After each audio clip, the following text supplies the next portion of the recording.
মানে দেখবেন একই খাবার 5 জন খাচ্ছে, কিন্তু কারোর বডি ওয়েট ঠিক আছে, কারোর ফ্যাট বাড়ছে।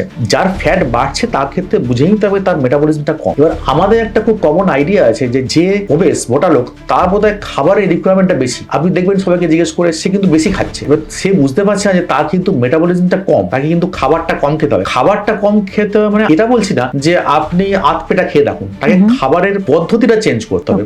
যেমন তাকে তোর কার্বোহাইড্রেটটা কমাতে হবে, প্রোটিনটা বাড়াতে হবে, ফাইবারটাকে বাড়াতে হবে। ফাইবারটাকে বাড়ালে কি হবে যে আপনার যদি মেটাবলিজম কমও থাকে তাহলে কিন্তু আপনার ফ্যাটটা শরীরে বেশি থাকবে না। সবসময় কার্বোহাইড্রেট প্রোটিন ফ্যাট করতে গিয়ে আমরা ফাইবারটাকে মিস করি যাই। ফাইবার মানে আপনি স্যালাড খান বেশি করে, ফ্রুটস খান যেগুলোর মধ্যে ফাইবার আছে, যেগুলো খোসা সমেত খাওয়া সম্ভব, যেমন ধরুন আপেল, পেয়ারা, নাশপাতি, এগুলো খোসা সমেত খান, তাহলেও প্রচুর ফাইবার পাওয়া যায়। যাদের মানে ওয়েট বেশি ওবেস আছে তাদেরকে আমরা বলছি না যে আপনারা আধ পেটা খেয়ে থাকুন, কিন্তু ফাইবারটা বেশি করে খেতে হবে, প্রোটিনটা খেতে হবে, এবং মেটাবলিজম বাড়াবার জন্য আপনাকে এক্সারসাইজটা নিয়মিত করতে হবে। সম্পূর্ণ ভিডিওটি দেখতে ভিজিট করুন আমাদের ইউটিউব পেজ দ্য ওয়ার্ল্ড আরোগ্য।